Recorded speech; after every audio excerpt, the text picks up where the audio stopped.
Sudah berikut. Silakan Kak Tono bisa memulai membuka. Assalamualaikum warahmatullahi wabarakatuh. Yang terhormat Bapak Fasil, kawan-kawan peserta PKG yang kami hormati, sebelum kita melakukan kegiatan pada siang hari ini, sebaiknya kita berdoa dulu menurut agama dan kepercayaan masing-masing. Berdoa dimulai.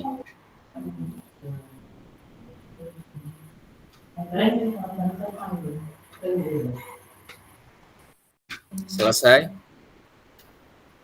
Terima kasih Kak Tono. Oke, saya lanjutkan ke tadi presentasi yang pertama. Mungkin yang belum masuk nyusul nanti. Saya ulangi untuk modul yang tatap maya yang ketiga ini tentang modul 1.2 pemanfaatan sumber daya berbasis kekuatan dalam pembelajaran PJOK. Tadi salam sudah sambung. Ini kesepakatan bersama menyalakan kamera, mematikan mikrofon, hadir seutuhnya, menghargai waktu, maksimalkan fitur chat, klik raise hand sebelum bertanya. Gangguan teknis adalah hal yang wajar. Ini kayak kesepakatan bersama kita. Kemudian ya slide kemana 5 menit ya. Tujuan luas memfasilitasi pembelajaran PJOK yang berpusat pada peserta didik secara efektif, bermakna, menyenangkan dan refleksif. Capaian akhir pelatihan, guru memiliki perspektif pendekatan berbasis aset atau kekuatan atau asset-based thinking untuk meningkatkan kualitas pembelajaran PJOK yang berpihak pada peserta didik. Tujuan capaian pada modul umum yaitu guru mampu memahami pendekatan berbasis aset atau kekuatan dalam mengelola pembelajaran untuk meningkatkan pembelajaran PJOK yang berpihak pada peserta didik. Capaian pembelajaran khusus atau modul 1, guru dapat mengidentifikasi dan mendapatkan sumber daya dari berbagai sumber yang sah dan melaksanakan pembelajaran PJOK. Yang kedua, dapat menggunakan sumber daya efektif untuk meningkatkan kualitas PJOK. Lalu kakak, tujuan dari sesi kali ini adalah peserta memiliki perspektif pendekatan berbasis aset atau kekuatan asset-based thinking untuk meningkatkan kualitas pembelajaran PJOK yang berpihak kepada peserta didik. Ini agenda kita ke depan, 5 menit pembukaan, pengingat kesepakatan bersama, pemaparan tujuan sesi, dan penjelasan agenda kegiatan. 10 menit kemudian berpikir berbasis aset atau kekuatan, asset-based thinking, yang sudah kakak-kakak pelajari di dalam LMS. Kemudian 60 menit kemudian diskusi identifikasi situasi 345, di mana situasi 3 pemanfaatan aset dalam pembelajaran PJOK. Situasi yang keempat menerapkan pendekatan asset-based thinking. Situasi 5 pemanfaatan aset secara maksimal. Kemudian 10 memanfaatkan aset yang ada di satuan pendidikan. Yang 5 menit kemudian penutup, refleksi, dan foto bersama. Nanti kakak-kakak yang untuk 60 menit ini nanti saya ke break room atau kelompok, nanti saya atur. Ini ada 13 peserta ya kak ya, kurang lebih.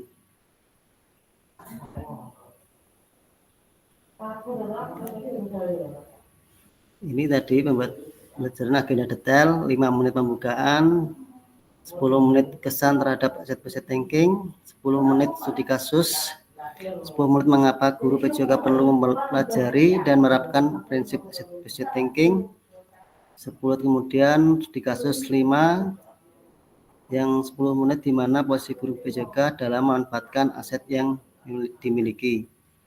10 menit kemudian studi kasus 4, yang 10 menit bagaimana strategi memanfaatkan aset dalam konteks pembelajaran PJOK. 5 menit penutup. Nah, ini untuk slide berikutnya apa? Di sini kekuatan tidak datang dari kapasitas fisik, itu datang dari kemauan yang tak tergoyahkan atau yang dikeluarkan oleh Mahatma Gandhi. Kemudian apa pandangan Anda terhadap pendekatan asset based thinking? Silakan kakak-kakak bisa menuliskan di kolom chat satu kalimat tentang apa pandangan Anda terhadap pendekatan asset based thinking yang kakak-kakak sudah dipelajari di dalam LMS. Silakan ditulis di kolom chat jawabannya kakak-kakak.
Ya, di Kak Widodo sudah menulis chatnya. Untuk kakak yang selanjutnya silahkan ditulis di kolom chat.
Silakan Kak Siti Rohmawati bisa menyampaikan tentang yang tadi yang dijawab di kolom chat.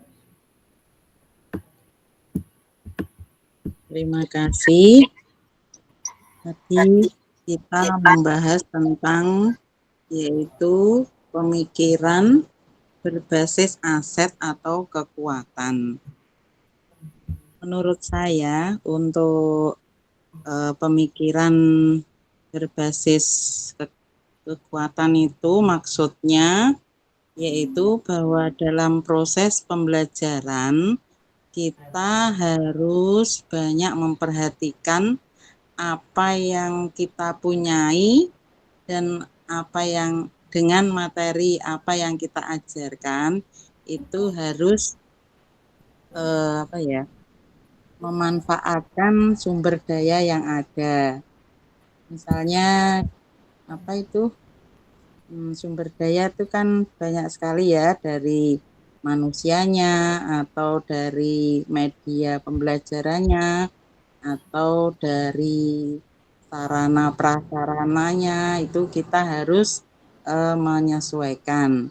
Misalnya kok ada kita sudah ada disubsidi pemerintah tentang alat olahraga yang disediakan, kita harus memanfaatkannya. Itu. Terima kasih. Terima kasih Kak Romawati, beri apresiasi. Untuk Kak Ahmad Saifuddin Hamid, bisa menjelaskan yang telah ditulis di kolom chat. Assalamualaikum warahmatullahi wabarakatuh. Ya, apa pandangan Anda terhadap pendekatan asset thinking?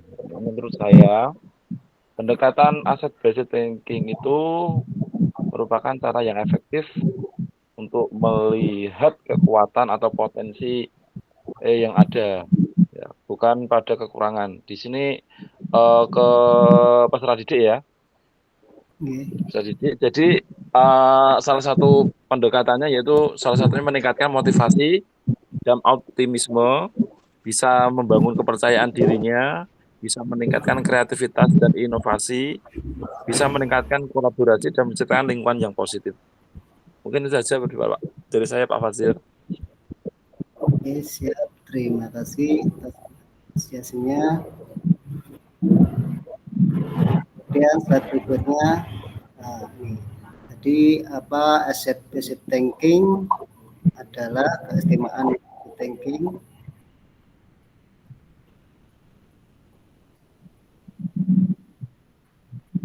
yang bisa menjawab untuk ini asset based thinking. Izin menjawab, boleh Pak Fasil? Oke, silakan Kak. Silakan. Ya, sambil berjalan ini saya mencoba memberikan jawaban ya. Berpikir dengan thinking ini, kalau menurut saya kita tidak boleh dibatasi dengan adanya sarana yang terbatas menurut saya.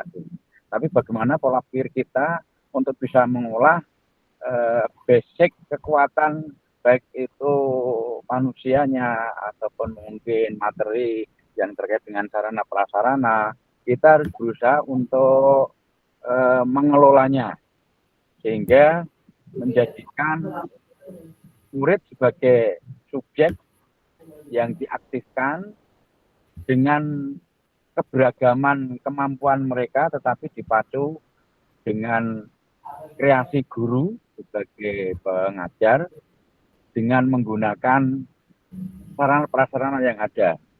Sarana prasarana kemungkinan tidak sesuai dengan standar, tetapi kalau guru yang berkreasi menggunakan asset based thinking-nya, maka tidak akan menjadi kendala. Sehingga di sini baik kekuatan dari guru maupun murid, termasuk juga kekuatan dari sekolah, ini tidak dijadikan sebagai alasan untuk kendala.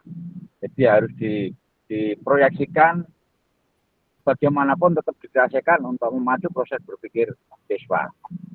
Itu menurut saya Pak Fasil, saya kembalikan. Terima kasih. Ya, terima kasih Kak Gunawan. Mungkin ada yang lainnya selain Kak Gunawan, keistimewaan asset based thinking lainnya mungkin.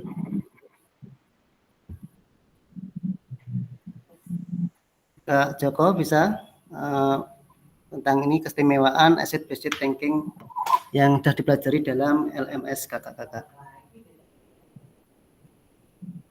Ya Pak, terima kasih.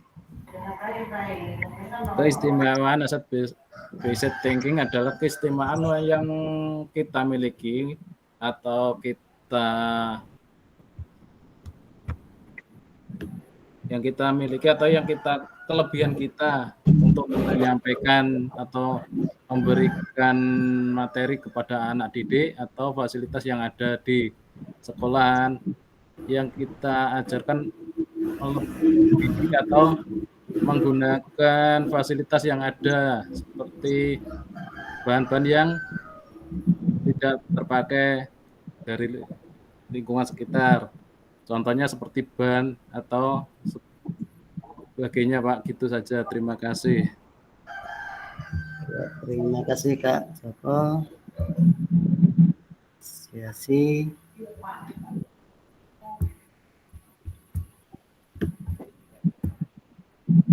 Jadi untuk berpikir berbasis atas kekuatan asset based thinking itu tadi bisa dikatakan hal-hal positif yang menggunakan kekuatan sebagai fokus pemikiran, yaitu berpikir berbasis kekurangan atau mengidentifikasi, memecahkan masalah. Pikir pada kekurangan atau hambatan ini bisa dipicu pada fokus pada masalah isu. Berbasis kekuatannya fokus pada aset kekuatan. Untuk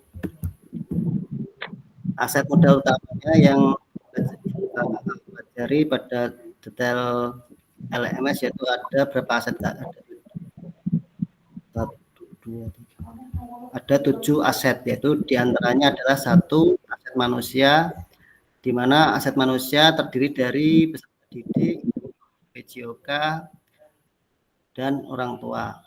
Untuk aset sosialnya terdiri dari warga sekolah dan dengan dibuktikan dengan adanya warga sekolah atau mengajak komunitas yang di luar sekolah. Untuk aset politiknya, kewenangan mengakomodir kepentingan warga sekolah, peningkatan PJOK yang berpihak pada peserta didik untuk mendukung pembelajaran PJOK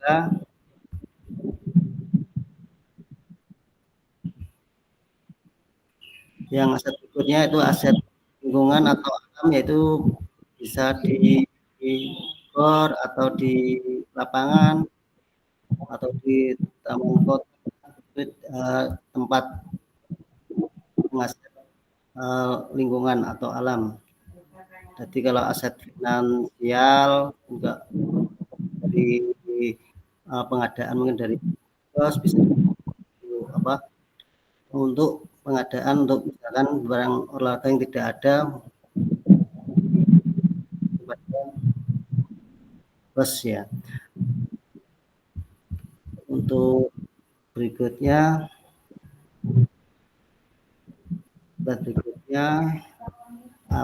mengapa 40 menit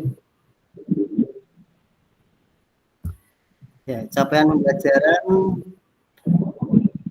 berpartisipasi dalam aktivitas jasmani menyehatkan di luar ruang atau alam dan mengembangkan sumber daya yang dibutuhkan untuk meningkatkan partisipasi ya. Ini kakak-kakak yang terus 3 bisa dikerjakan berkelompok. Terus kasus 3 yaitu pada saat menentukan tujuan pembelajaran, asesmen kegiatan dari capaian pembelajaran, Pak menyampaikan ide gagasannya terkait yang dilaksanakan mencapai tujuan pembelajaran tersebut kepada kepala sekolah. Pada gerak membutuhkan dukungan dari kepala sekolah, dukungan terkait dengan kemampuan kepala sekolah dalam bernegosiasi pihak perguruan tinggi yang memiliki area luas di dekat sekolah untuk dijadikan tempat peserta didik di luar atau hubungan jalan kaki, kegiatan dimiliki kehidupan kopi, memanfaatkan penggunaannya. Ini kakak-kakak nanti bisa dibaca.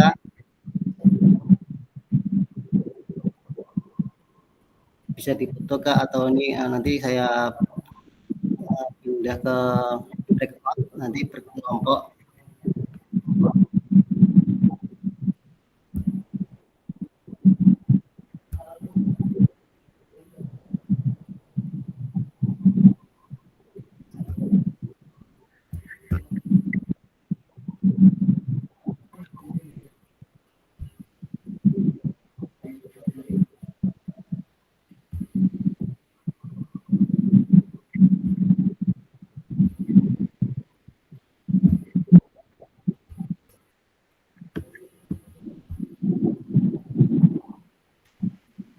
Kelihatan nggak ya yang itu ya? Ini tadi nanti ada pertanyaan yang di bawahnya ini Kak. Ya.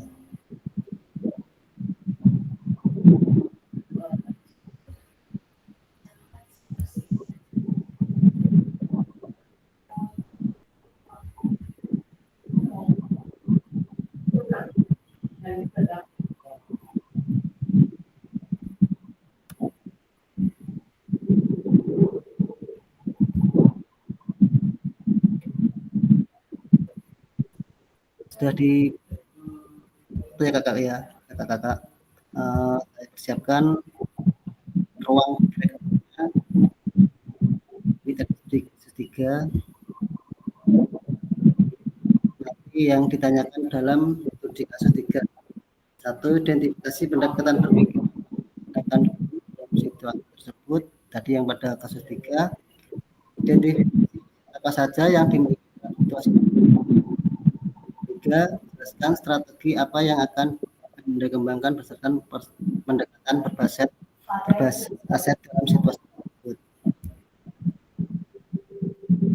Kakak berikan ruang breakout.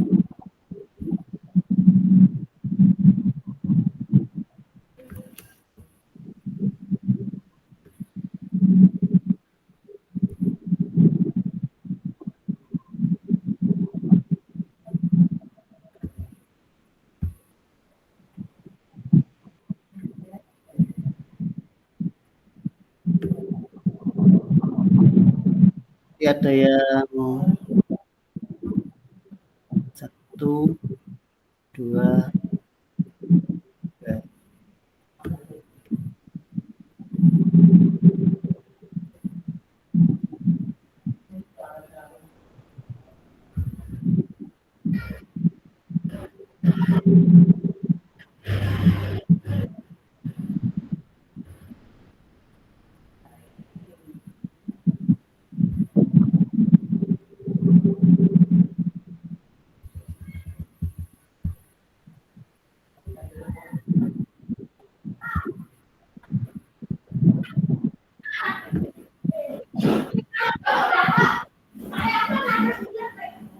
Ya, siap Kak ya. Ini nanti berkelompok sudah di Kak ya, ini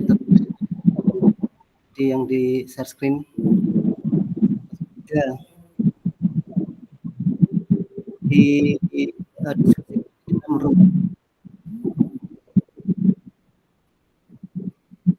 Kak ya. Jadi ya. Yang situasi 3 ini Kak, kasus 3. Sama pertanyaan yang dibagi tadi.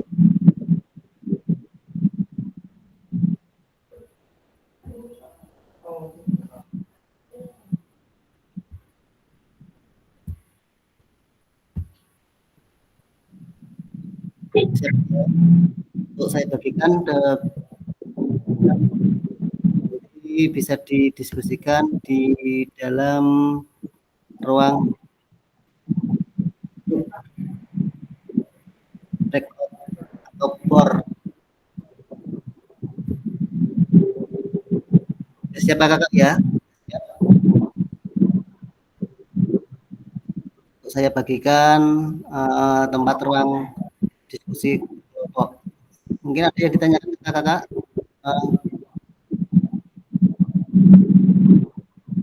Ya, ada di kasus nanti. Ini baru 3. Ya,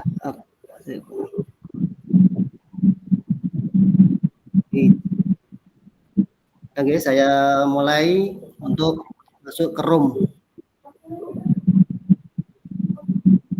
Silakan kakak-kakak bisa bergabung, klik di yang masing-masing. Nanti membahas tentang yang tadi kak. Silakan.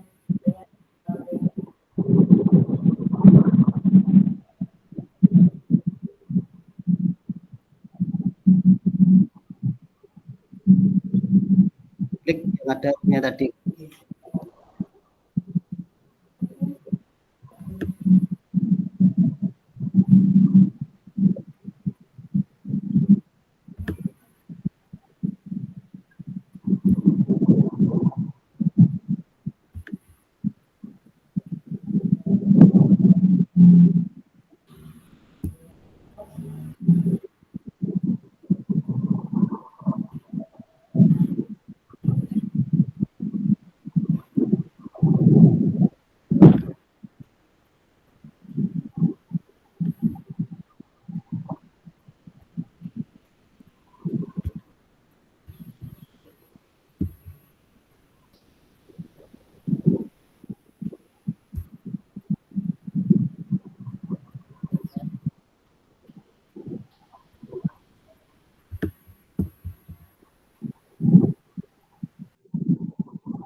kawan-kawan bisa gabung di kelompok 3 ya, walaupun masih perjalanan nanti biar kakak Aldi yang bisa menyampaikan.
Habis.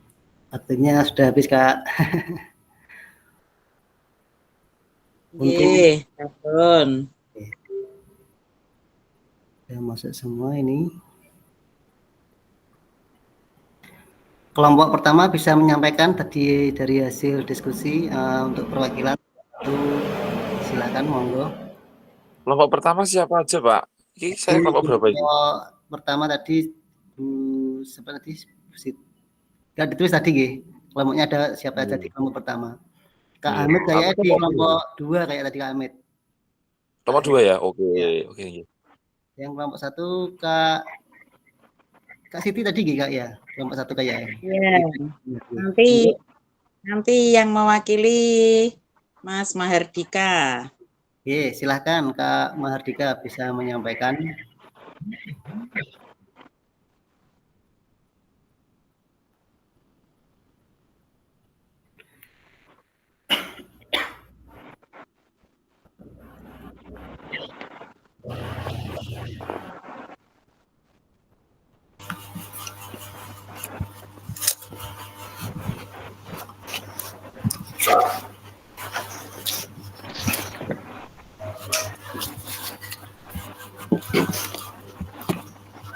Ya, terima kasih Pak Fasil.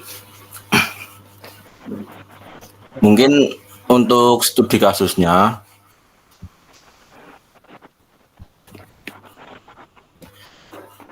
identifikasi pendekatannya. Identifikasi pendekatan berpikir apa yang digunakan guru dalam situasi tersebut. Mungkin sebelum masuk ke masalahnya, paling tidak kita harus ada yang namanya konsultasi ataupun kita rapat intern dulu dengan, karena kan pihak sekolah itu juga ada rekanan Pak, mungkin bisa dikatakan tersebut. Mungkin di lingkungan sekitarnya yang biasa bergabung, yaitu seperti komite sekolah Bapak. Jadi kita koordinasi dulu, komunikasi permasalahannya apa. Nanti ketika sudah kita rapat dengan komite, nanti baru kita usulkan atau kita bahas dengan pihak perkebunan seperti itu. Terus untuk identifikasi aset, apa saja yang dimiliki dalam situasi tersebut. Mungkin ada aset sosial dan apa tadi ya, lupa saya. Dan aset politik. Ya, sosial dan politik Pak, karena untuk sosial itu karena kita bermasyarakat, dan untuk aset politiknya itu karena kita dalam bersosial kita harus ada strateginya, harus ada tata caranya, bagaimana cara kita menyampaikan, bagaimana cara kita memutuskan, bagaimana cara kita melihat masalahnya seperti apa untuk keberhasilan kita dalam sebuah studi kasus. Terus untuk yang ketiga, jelaskan strategi apa yang akan Anda kembangkan berdasarkan pendekatan berbasis aset dalam situasi tersebut. Untuk pendekatannya mungkin kita buat apa ya? Menjaga kelestarian perkebunan kopi. Dari lingkungan sekolah itu kan tentunya ada siswanya dan ada Bapak Ibu guru, kepala sekolah. Tentunya berdampingan dengan masyarakat, Bapak, kita bisa menyampaikan bahwa alangkah baiknya kita membantu menjaga kelestarian dan kebersihan lingkungan sekitar perkebunan tersebut. Jadi kita bisa membantu keberlangsungan atau kelestarian perkebunan tersebut. Mungkin dari teman-teman yang mau menambahkan.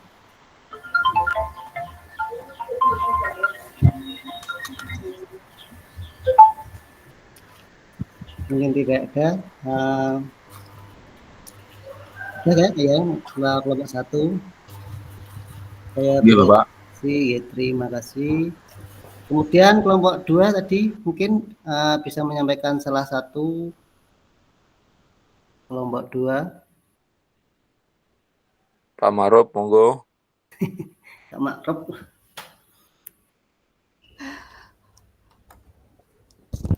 Baik, terima kasih. Langsung saja berdasarkan studi kasus ketiga, yang pertama identifikasi pendekatan berpikir apa yang digunakan guru dalam situasi tersebut. Jadi ketika ada masalah tersebut, identifikasi yang dilakukan yaitu kita gunakan asset-based thinking, berarti kita harus berpikir untuk berkomunikasi dan koordinasi. Mungkin kita perlu mengkoordinasikan dari pihak sekolah kepada yang punya kebun, karena mungkin kita akan gunakan sebagai sarana olahraga. Itu. Yang kedua, identifikasi aset apa yang dimiliki dalam situasi tersebut. Dalam hal ini aset yang dimiliki dalam situasi tersebut yaitu menurut kami tadi adalah lahan perkebunan yang di dalamnya ada sarana prasarana olahraga yang akan digunakan berolahraga. Selanjutnya, strategi apa yang akan Anda kembangkan berdasar pendekatan berbasis aset dalam situasi tersebut, yaitu pendekatan terhadap yang mempunyai perkebunan. Nah, dalam hari ini kita perlu dari pihak sekolah dan pihak perkebunan perlu komunikasi sebelum kita melakukan olahraga di dalam perkebunan tersebut. Setidaknya kita komunikasi dengan pihak sekolah dan pihak yang punya kebun, dan harus setidaknya izin terlebih dahulu sebelum melakukan kegiatan pembelajaran di perkebunan tersebut. Mungkin itu yang dapat saya sampaikan. Mungkin teman-teman bisa menambahkan. Waktu saya kembalikan. Terima kasih. Ya, terima kasih Kak kelompok 3. Saya beri apresiasi. Kemudian kelompok 3 mungkin ada yang menyampaikan ke siapa tadi, ke Aldi. Ya, Kak Aldi.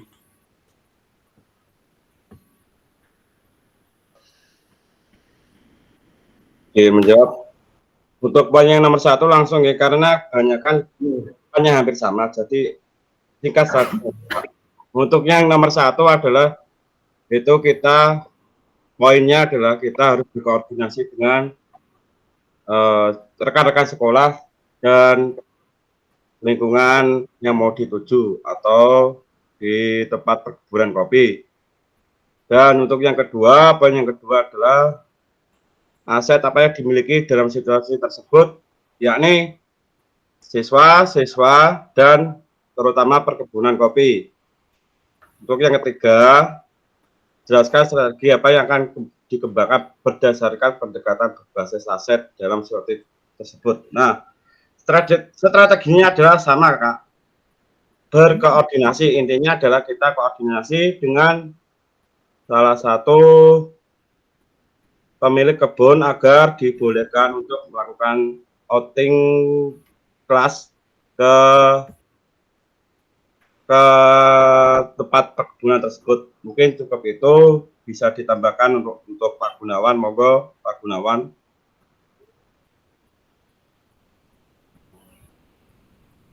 Mungkin sudah cukup, Kakak. Kak Gunawan mungkin perjalanan ke Magelang ini. Ya. Saya beri apresiasi, terima kasih untuk studi kasus 3. Kemudian slide berikutnya masih ada 2 studi kasus lagi, yakni deficit thinking. Tadi yang menghambat aset berpikir, jadi yang dapat dalam situasi tersebut.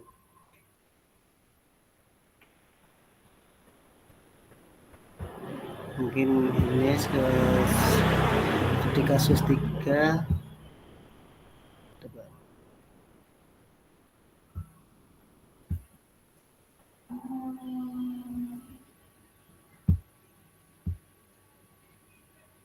Ini tadi deficit thinking, tadi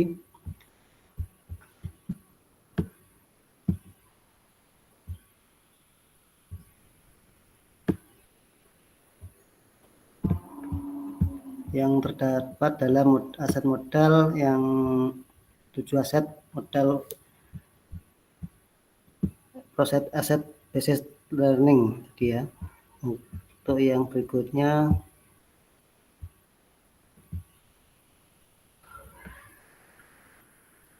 mungkin sudah dijawab ini tadi ya kakak ya, hal apa yang harus menjadi faktor penghambat dari studi kasus yang pertama tadi. Mungkin ada yang present.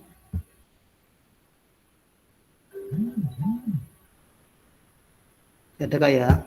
Selanjutnya, mengapa Bu Pejoga perlu mempelajari menerapkan pendekatan asset based thinking? Nah, untuk ini salah satu mungkin ada yang menyampaikan mengapa Guru Pejoga perlu mempelajari menerapkan pendekatan asset based thinking. Ada yang raise hand? Kita jaga Bapak. Mohon izin mencoba membantu. Oke. Ya, Pak Gunawan. Oke. Ini untuk target kenapa tujuan dari asset based learning ini diutamakan. Kalau menurut saya justru dengan kemampuan guru-guru PJOK yang mengandalkan kemampuan berpikir berdasarkan asset based thinking itu bisa mengoptimalkan lingkungan dan sumber daya yang ada di pendidikan itu agar tetap terselenggara pembelajaran yang menarik dan menyenangkan, sehingga tidak terkendala dengan keterbatasan sarana prasarana, misalnya seperti yang disampaikan teman-teman yang lain tadi, adanya ban ya bisa digunakan sebagai media untuk pembelajaran misalnya, atau misalnya dengan lingkungan yang ada bisa digunakan. Jadi tidak harus menuntut adanya kelengkapan yang sempurna, tetapi kita dituntut untuk sempurna dengan keterbatasan sarana yang ada. Kesempurnaan dimaksud adalah berpola pikir agar supaya materi pembelajaran tetap berjalan dengan baik, berpusat pada anak, dan bisa mencapai tujuan pembelajaran secara optimal walaupun dengan sarana dan prasarana yang ada, termasuk juga kemampuan dasar anak-anak kita, anak didik kita juga belum sepenuhnya bisa termaksimalkan. Itu sementara. Ya, terima kasih Kak Gunawan. Nah, benar tadi menerapkan di mana di sekolah kita ada aset walaupun tidak lengkap, mungkin bisa menggunakan untuk yang lainnya. Misalkan kalau nggak ada bola, ibaratkan kertas yang dipal-pal itu nanti bisa untuk dilempar-lemparan, itu sebagai modifikasi bola, itu juga bisa. Termasuk untuk penilaian pakai yang kuisi basis kertas itu, Pak Fasil, ya lupa tadi contoh. Oke.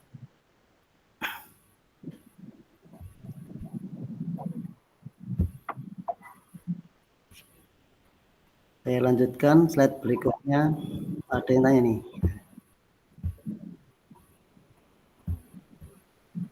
Silakan Kak Siti Rahmawati. Bisa disampaikan? Ya, saya mau menyampaikan sedikit tentang kenapa guru olahraga bila dihadapkan pada situasi yang kita sendiri merasa kesulitan untuk menggunakan sarana yang ada. Sebagai guru olahraga itu kita harus ready di setiap kondisi, meskipun alatnya tidak ada yang sesuai, kita harus bisa memodifikasi sendiri. Di setiap kegiatan supaya kegiatan itu atau pembelajaran itu bisa berjalan dengan baik. Terima kasih. Oke, terima kasih Kak Siti, diapresiasi. Saya lanjutkan ke slide berikutnya. Ini pentingnya pola berpikir budget aset dalam PJOK. PJOK perlu memandang sumber daya yang dimiliki sebagai suatu kekuatan dan jika guru PJOK telah terbiasa berpikir dari sisi kekuatan, maka ia akan fokus dan berupaya terus pada pemanfaatan kekuatan dan aset yang dimiliki. Dengan menyadari dapat banyak sumber daya yang dimiliki sekolah, rekan-rekan guru akan terbiasa untuk mengidentifikasi, mengevaluasi sumber daya, serta memanfaatkan aset yang ada untuk pembelajaran yang berpihak pada peserta didik. Ini pentingnya pola pikir berbasis aset PJOK, ya, mewujudkan visi, mencapai tujuan-tujuan atau prakarsa pembelajaran, masalah atau atasi atau selesaikan kekuatan potensi daya gunakan. Upaya mengatasi masalah perspektif pasti ada sesuatu yang salah. Upaya identifikasi, apresiasi, selidiki kekuatan atau potensi aset. Perspektif pasti ada kekuatan atau potensi aset. Kemudian fokus cari kelemahan dalam sistem tersebut, masalah, kesulitan atau batu sandungan. Pengalaman emosi tidak menyenangkan. Kekuatan potensi daya gunakan, fokus mengapresiasi kekuatan potensi aset dalam sistem tersebut, semangat gotong royong, ko-kreasi atau co-creating, masalah, tantangan, batu lompatan, pengalaman emosi, bahagia. Dimana kita 20 menit. Nah, ini untuk start kasus yang kelima. Kita nanti breakout lagi.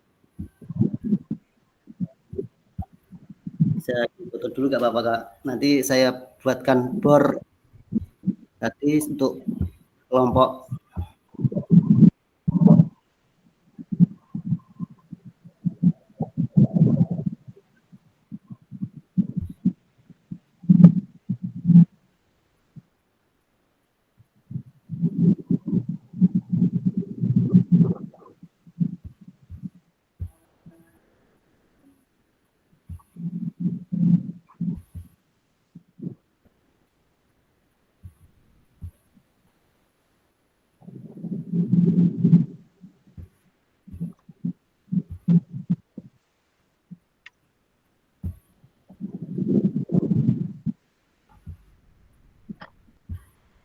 Ini studi kasus 5.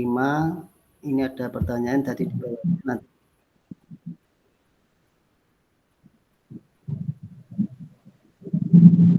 Gimana cara Bu Yati memanfaatkan aset yang ada secara maksimal?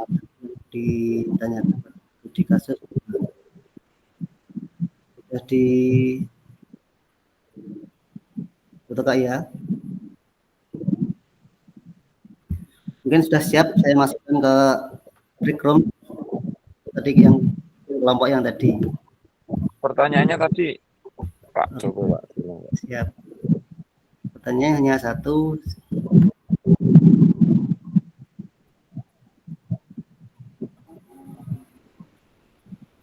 Sama yang tadi ini enggak.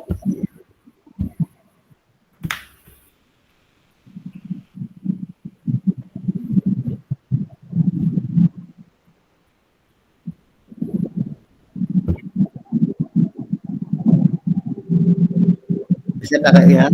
Ini saya akan ke breakout room tadi. Seperti yang kelompok yang tadi. Siap Kak ya. Saya beri waktu 10 menit open room. Ya, sekarang Kakak bisa bergabung.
Hasil speakernya belum aktif. Untuk kelompok berapa dulu yang mau menyampaikan ini, silakan kakak-kakak. Kelompok 3 dulu Pak, gantian. Oke, siap. Silakan Kak Hamid. Kelompok kelompoknya. Sikat Pak Hamid. Siap Pak Rizky.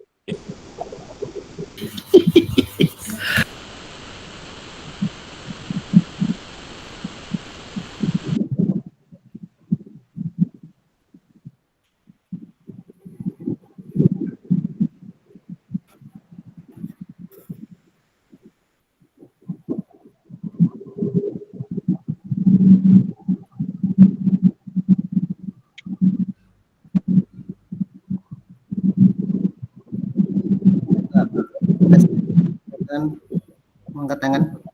Mau menyampaikan? Kak Mahfud. Oh saya Kak.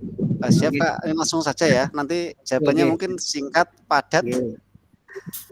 Tadi kami sudah berkomunikasi dengan kelompok kami.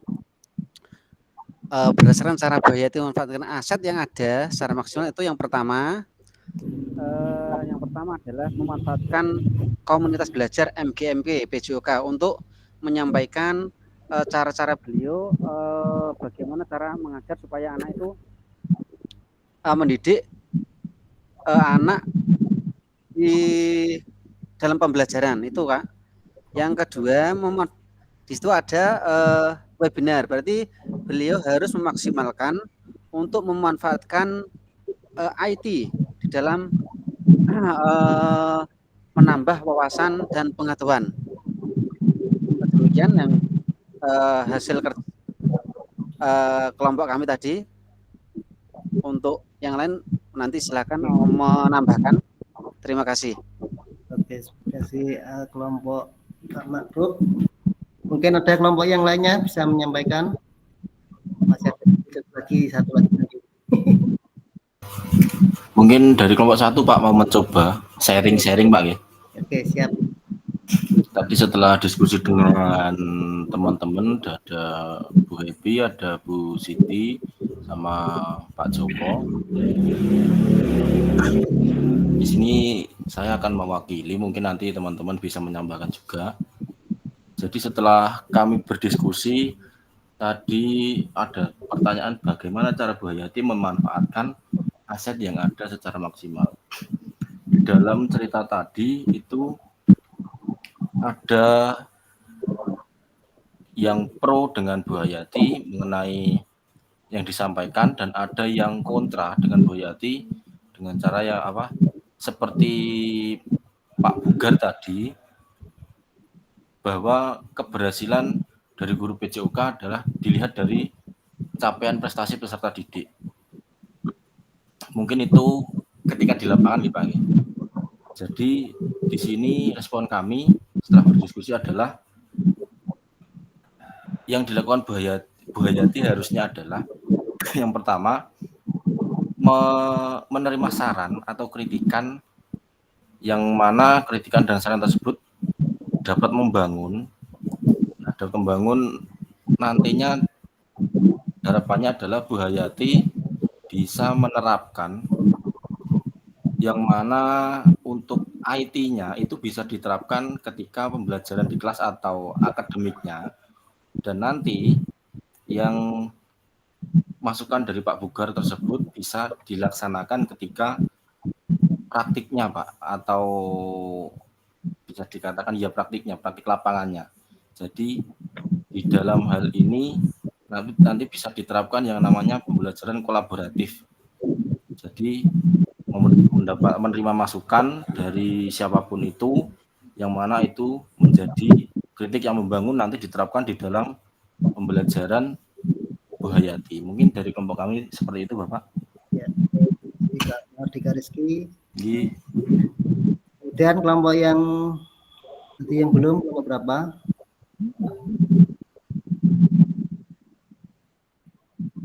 Mungkin sudah cukup Kak ya untuk studi kasus yang berikutnya. Masih ada satu lagi ini Kak, yang sudah dijawab dari kakak-kakak sudah. Menambahkan bisa Pak Fasil?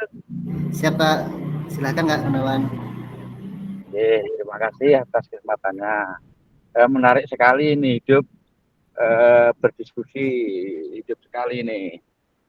Saya hanya menambahkan saja bahwa konteks berpikir berdasarkan aset atau berdasarkan potensi yang ada, ini dari sekolah satu dengan sekolah yang lain jelas berbeda. Tingkat istilahnya ketersediaan, termasuk juga lingkungannya ini. Nah, yang paling bagus ini saya sudah ada di MGMP atau Kombel, bisa bertukar pengalaman praktik yang baik lah istilahnya lah. Sehingga salah satu sekolahan yang memiliki permasalahan tentang keterbatasan aset ini bisa mengatasi dan bisa menjadikan guru-guru PJOK yang memungkinkan hal-hal yang sulit dimungkinkan. Ini bahasanya seperti itu. Jadi memungkinkan hal-hal yang sulit dimungkinkan dalam arti keterbatasan sarana prasarana, termasuk juga ini mohon maaf, jadi guru olahraga memang ada rasa kebanggaan jika anak-anaknya berprestasi olahraga. Namun demikian juga kita perhatikan persentase terbesar yang belum memiliki bakat. Ini juga harus kita perhatikan. Sehingga bagaimana konsentrasi kita berpikir anak-anak ini sebagai modal utama juga, karena tadi satu apa istilahnya unsur yang terpenting itu adalah manusia dalam hal berpikir secara base ini tadi.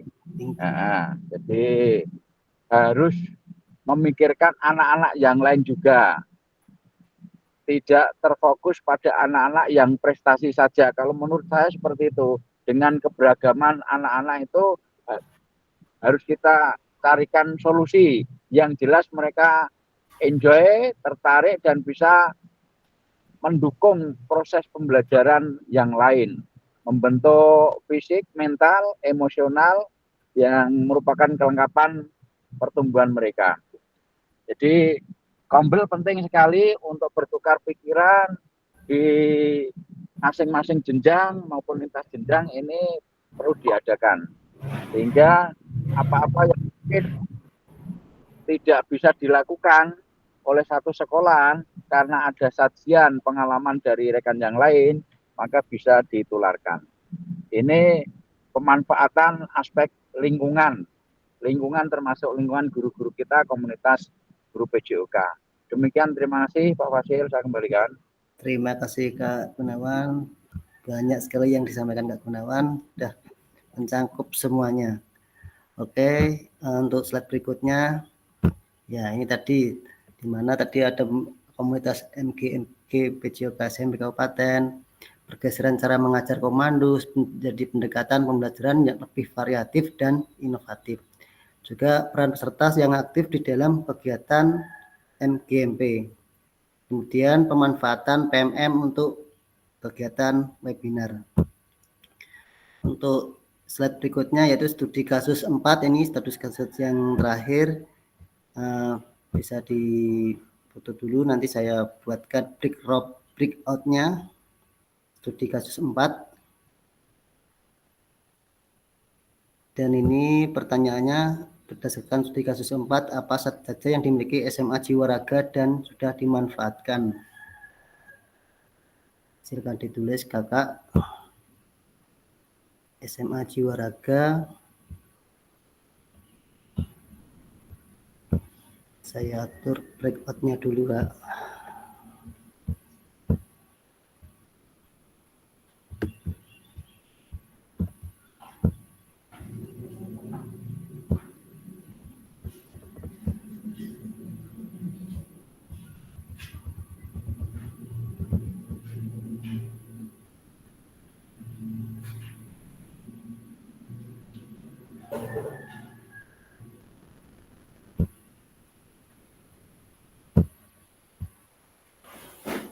Sudah siap kakak ya? Saya pindahkan ke ruang diskusi lagi. Mungkin sudah dipoto ini kak.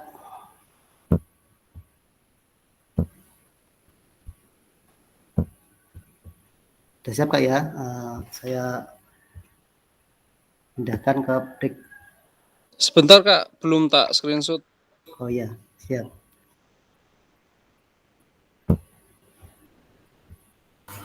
Mantap Kak Halabi.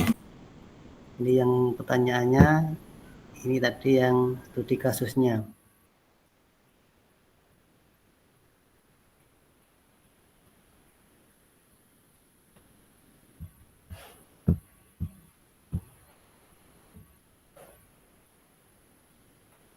Sudah siap kak ya?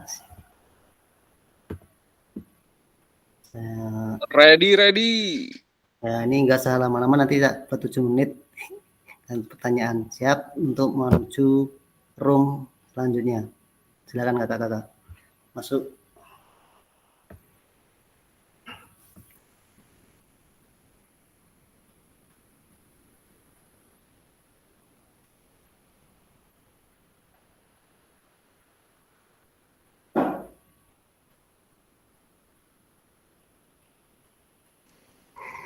Kak, masuknya gimana nih kak?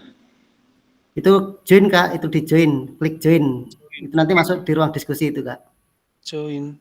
Iya. Sudah masuk belum? Sudah. Belum nih, sebelum mana?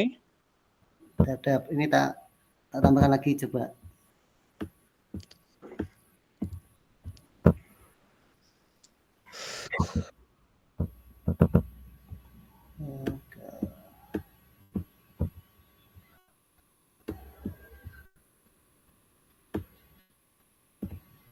Belum muncul nih kak. Belum muncul.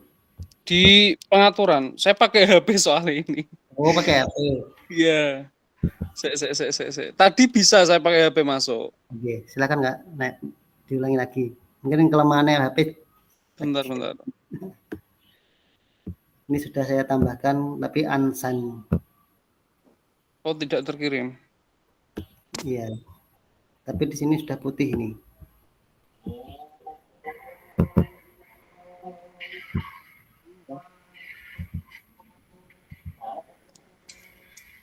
Belum bisa kak? Belum bisa. Nah. Belum muncul ini. Belum muncul. Join itu belum muncul. Belum muncul. Apa tak keluar dulu? Enggak kak ya? Enggak kak. Di sini kok saya klik munculnya unsigned.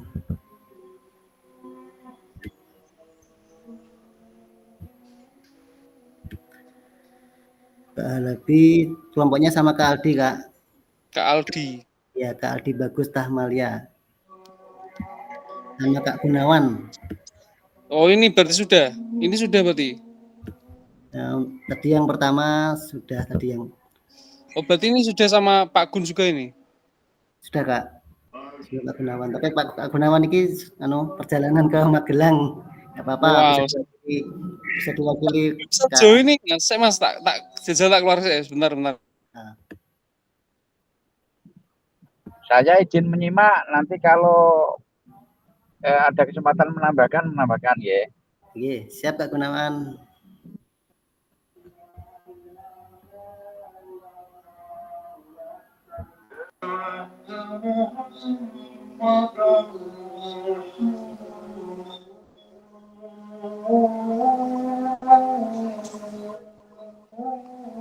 Bisa kirim ulang, Mas.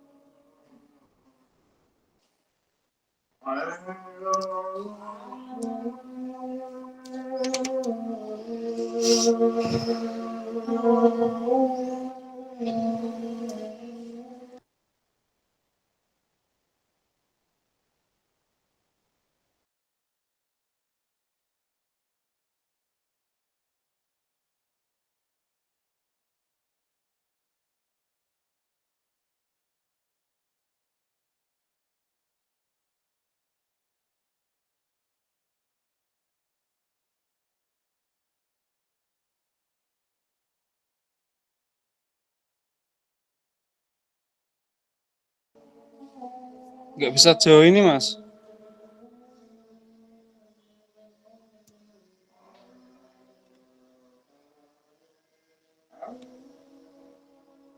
Iya, jadi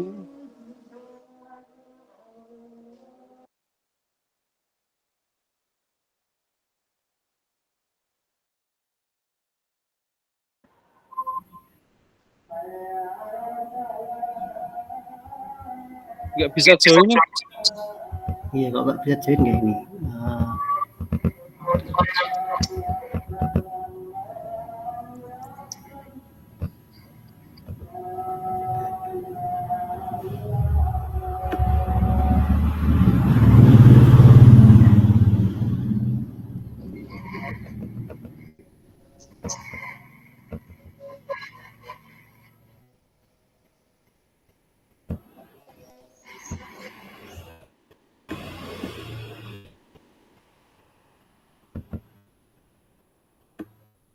Bisa masuk ini. Tapi udah masuk, tapi ini tanda keterangannya masih putih. Apa telat tadi ya, Kak ya? Telat masuk tadi mungkin. Lagi aku nggak tahu.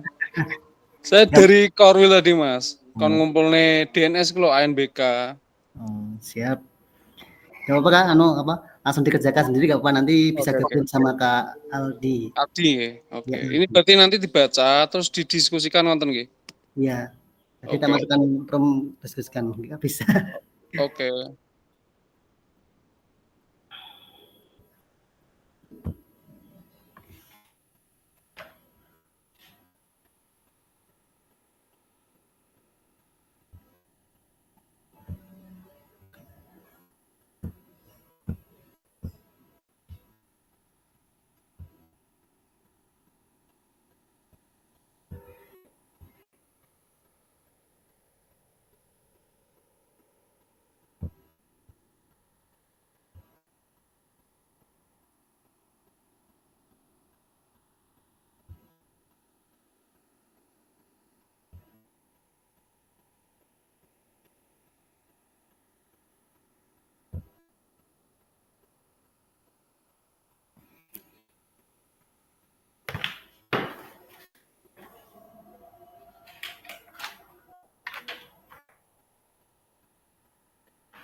Yes.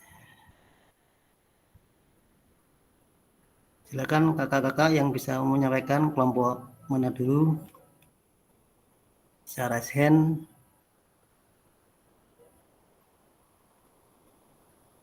Monggo Pak Maruf digas.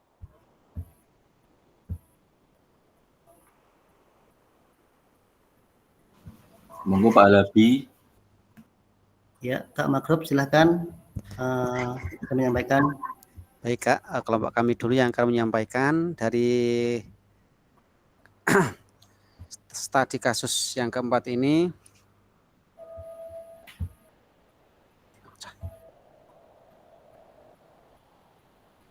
Apa saja aset yang dimiliki SMA Jiwaraga?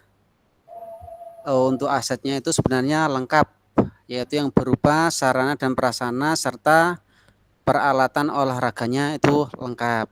Tetapi antara guru BJOK dan penjaga itu kan mungkin jarang komunikasi atau jarang ketemu, sehingga ketika guru olahraga membutuhkan alat ini kesulitan karena ruangan yang digunakan untuk meletakkan atau memelihara peralatan olahraga itu sering terkunci.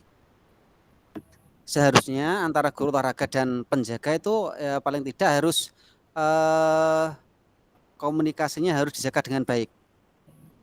Itu yang hasil diskusi kelompok kami, Kak. Untuk waktu kami serahkan ke Kak Fasil. Terima kasih. Terima kasih Kak Makruf. Saya apresiasi. Kemudian kelompok berikutnya bisa menyampaikan.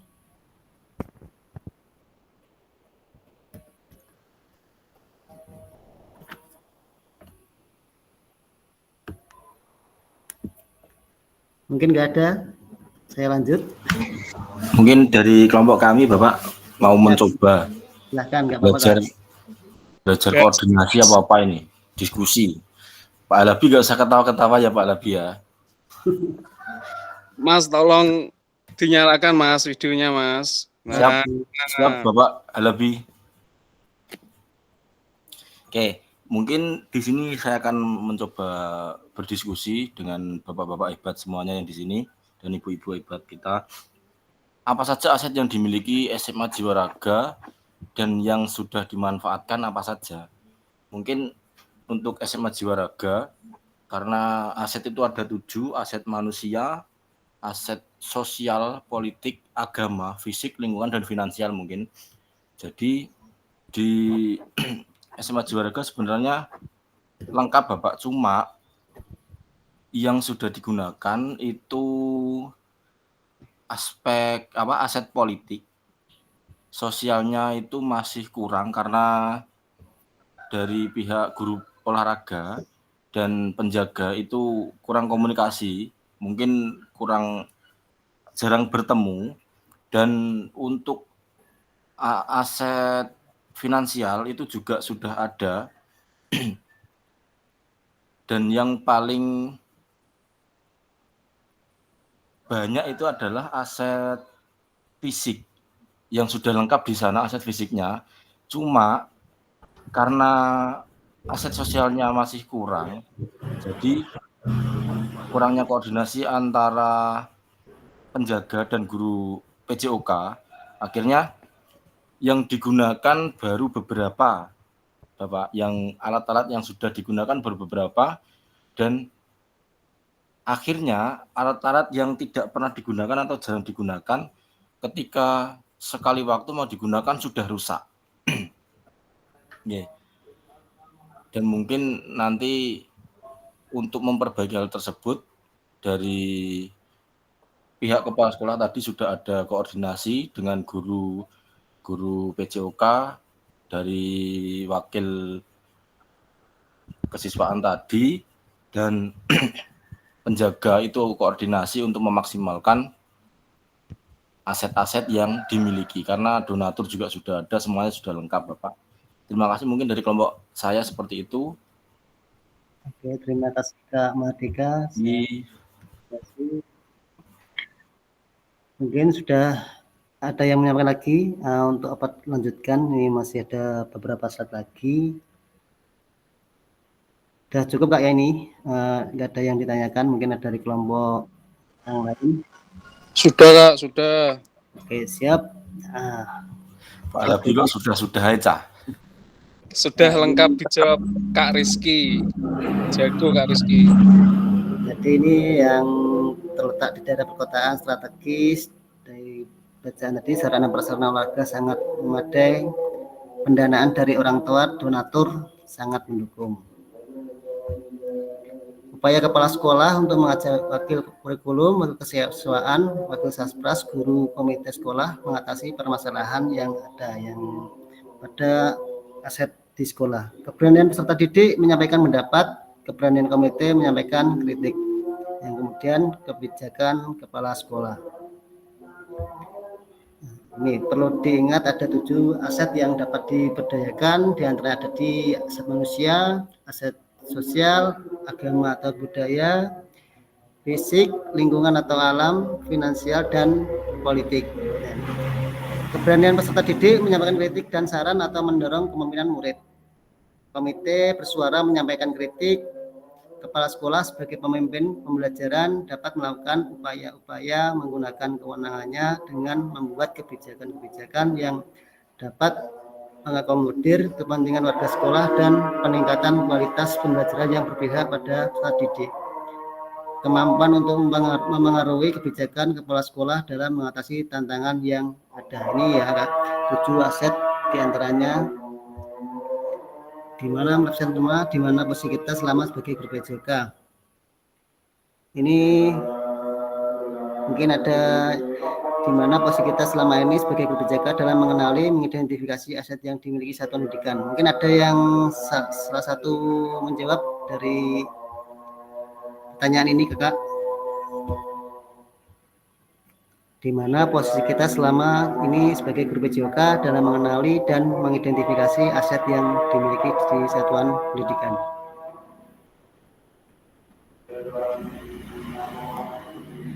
Ada yang mau disampaikan?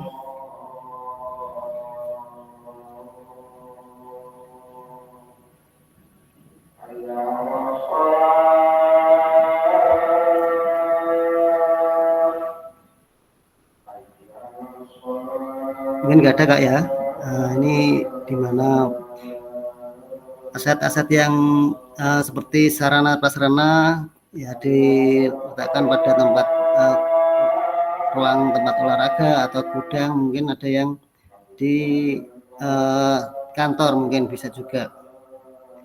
Jadi untuk merawat dan menjaga aset-aset yang pada sekolah. Ini saya lanjut ya, Kak. Selanjutnya, nah ini apa saja aset ibu atau bapak atau kakak-kakak memiliki di satuan pendidikan untuk mendukung Anda dalam pengajaran PJK yang berkualitas. Ini sebentar, Kak. Saya kopikan linknya, nanti diisi.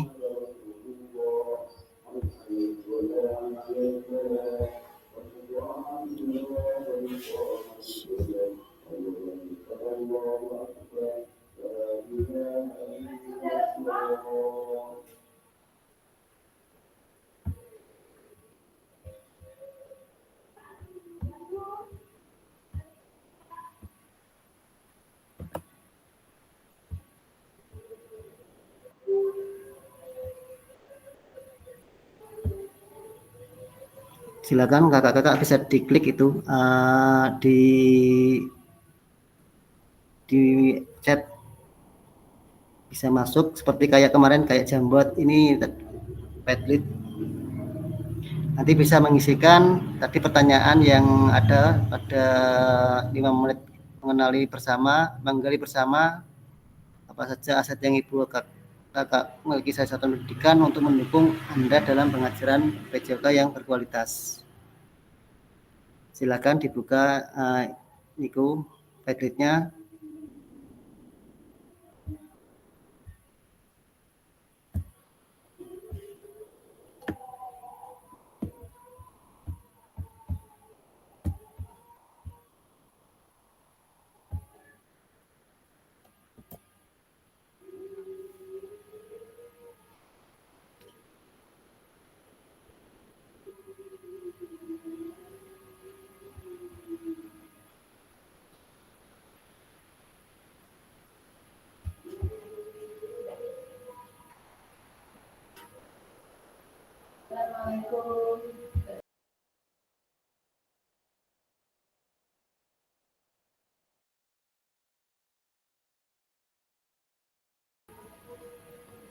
Sudah bisa, kakak-kakak bisa masuk di Padlet.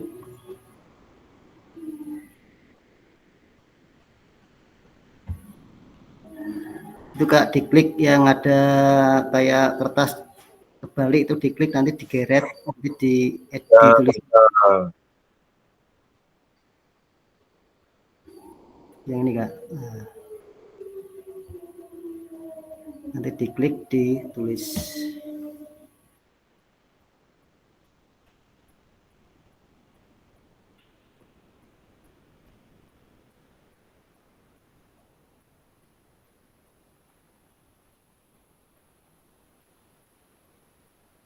Harus sekarang ya, Kak? Dalam gimana, Kak? Karena laptopnya belum Bisa untuk nulis. Kalau di HP bisa enggak ya? Coba Kak, nah, kalau di HP bisa. Kalau disambi sama apa gini Zoom, dicoba aja. Kalau nggak bisa mungkin harus pakai laptop. Nanti kalau nggak bisa nanti saya kirim di Kirim di WA lagi. Bisa, tapi dibuat mode desktop. Cuman ya agak susah. Dibuat mode desktop bisa Kak, ya.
Pertanyaannya ada berapa Pak tadi?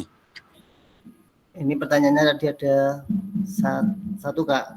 Bentar, tak. Ini, yang ini ya. Yang di slide ini ya. Ini bukan, sudah Pak. Tak tarik dulu ke atas.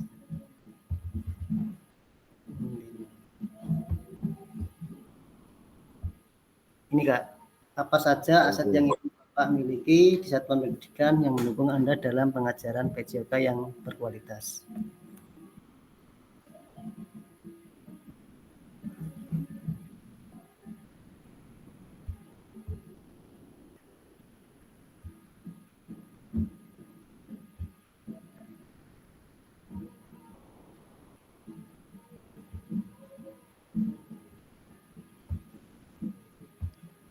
Mungkin ada yang langsung menyimpan ya Kak? Iya, langsung menyimpan Kak itu Kak, otomatis Kak. Mungkin ada yang bisa menyampaikan salah satu ini tadi Kak, izin tanya Kak, itu di-enter atau diapakan atau dibiarkan saja kalau sudah selesai? Yang di PD tadi Kak? Yang di sandbox itu tadi dibiarkan saja ya? Dibiarkan saja nggak apa-apa Kak, nanti itu langsung otomatis tersimpan di aplikasinya itu Kak. Oke, siap, terima kasih. Mungkin yang sudah menulis bisa menyampaikan salah satu ini bagaimana berdasarkan diskusi mengenai pemanfaatan sumber daya yang ada, bagaimana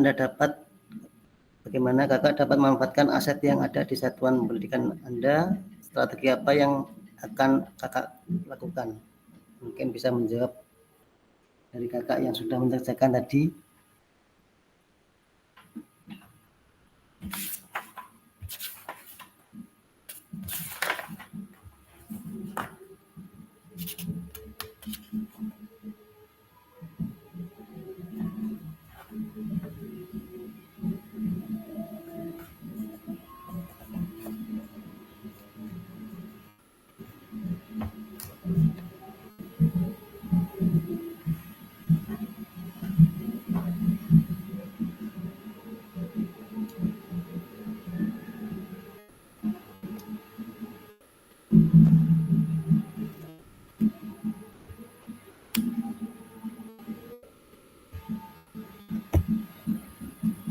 Silakan kakak-kakak yang mau menjawab salah satu wajah. Bisa raise hand.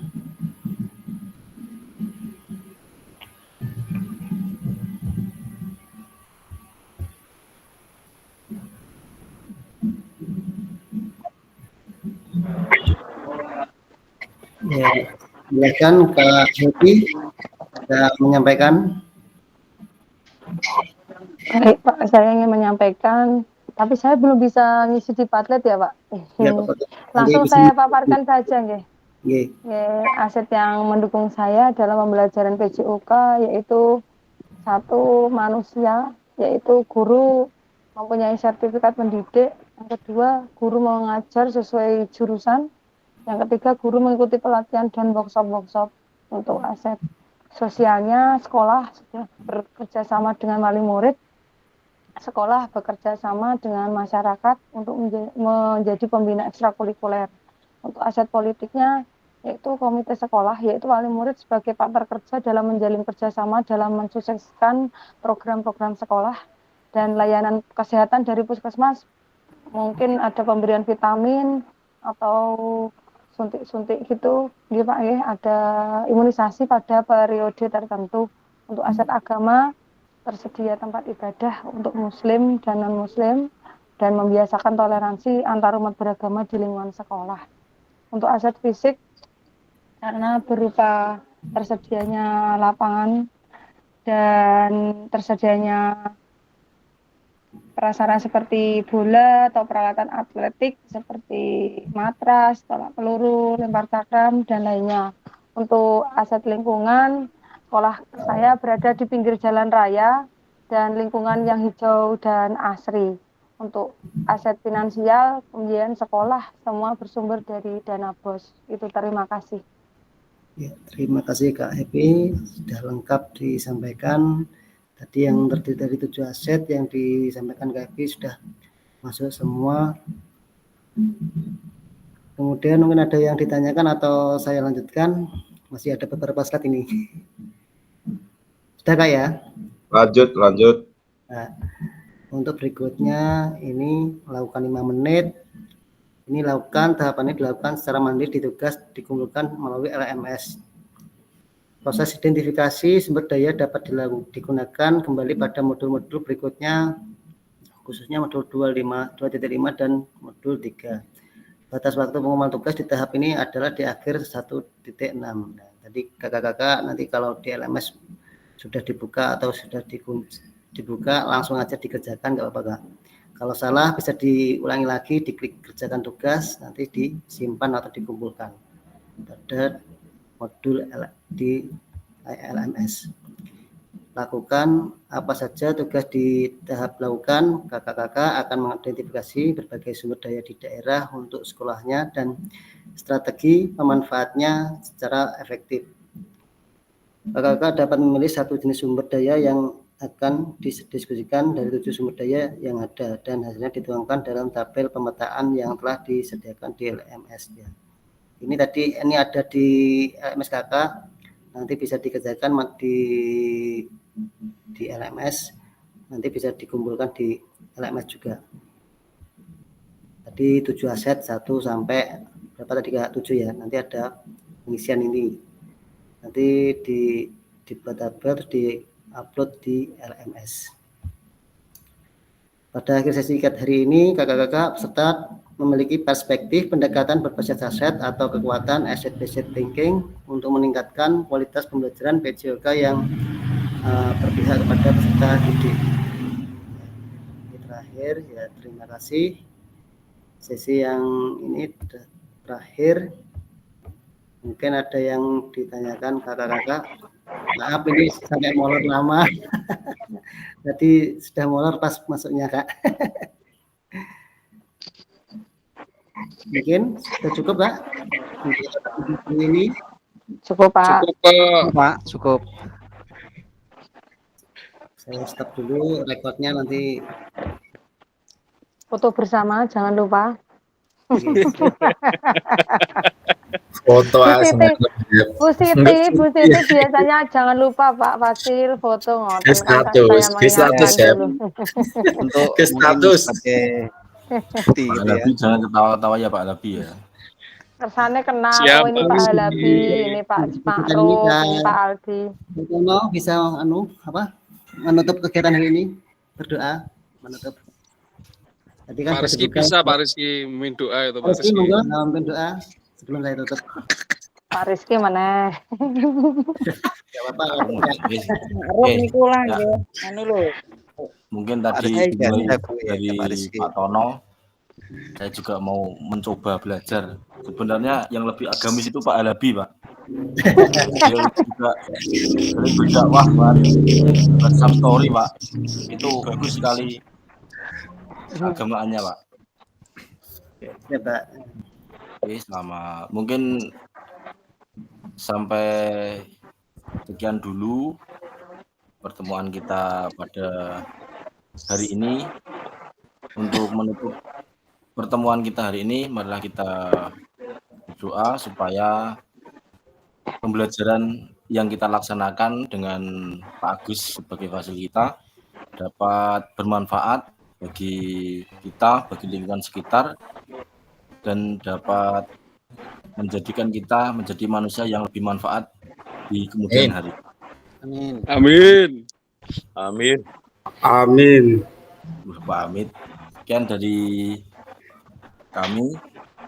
Wassalamualaikum warahmatullahi wabarakatuh. Waalaikumsalam warahmatullahi wabarakatuh. Foto dulu Pak Rizky, foto dulu. Ini tak foto dulu karena ini saya meminjam laptop Bapak karena laptop saya terbelah menjadi 4. Sama Pak, saya juga ini